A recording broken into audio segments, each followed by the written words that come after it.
जो उस टाइम का एक्साइटमेंट रहता है, उस टाइम पे bewilderment रहता है, पता भी नहीं होता कौन सी चीज़ किस चीज़ के लिए, हम बस पढ़ रहे होते हैं। मेरा जब फर्स्ट इंटरव्यू था और जब मैं इस चीज़ को प्रिपेयर कर रही थी कि आईएएस का रोल क्या होता है, तब मुझे मैक्सिमम ये पता था कि law and order development, schemes को अच्छे से इम्प्लीमेंट करना और we are the steel frame of the country. बहुत ज़्यादा स्पेसिफिक्स नहीं पता थे, एक ब्रॉड आइडिया था। तो वो एक आईएएस एस्पिरेंट में रहता है, सब में नहीं, पर जो जिनका बैकग्राउंड बहुत ज़्यादा नहीं है एडमिनिस्ट्रेशन वाला, उनको शायद ऐसा रहता होगा। और उससे लेकर के अभी तक आई थिंक जो डिफरेंस आया है वो ये है कि the diversity of things that I see in just one day is worth lifetime of experiences, and I am not exaggerating at all. I am not even in my full charge.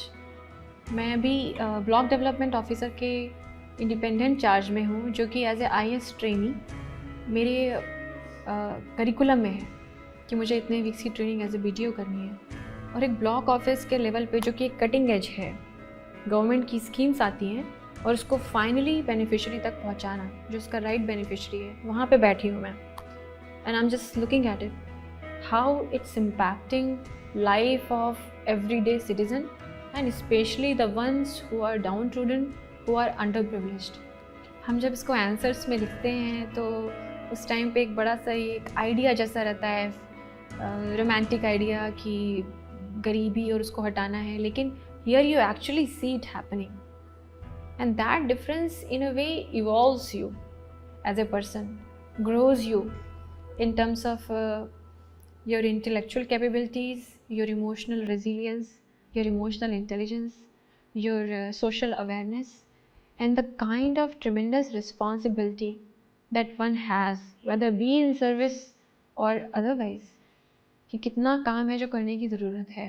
For instance मैं आज की बात करूँ तो आज सुबह से मैं कई लोगों से मिली हूँ, जिसमें से कि एक ऐसा केस है जिसमें प्रधानमंत्री आवास योजना में हम बेनिफिशरीज़ को सिलेक्ट कर रहे हैं, जिसमें हम ग्राउंड में जाके वेरिफिकेशन करते हैं as a block development office.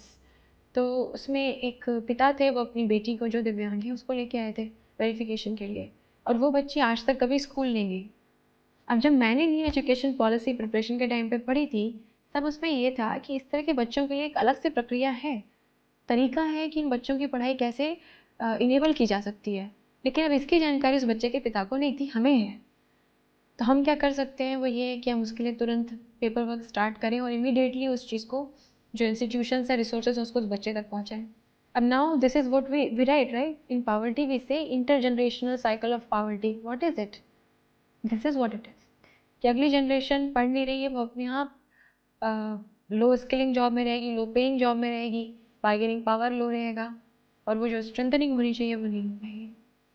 तो आई थिंक इस तरह की चीज़ें जो हमें फील्ड में देखने को मिलती हैं, वही रीज़न है कि जो पुल है आईएएस एज अ सर्विस का, वो बहुत ज़्यादा है। Diversity is huge, the impact that you can make is enormous.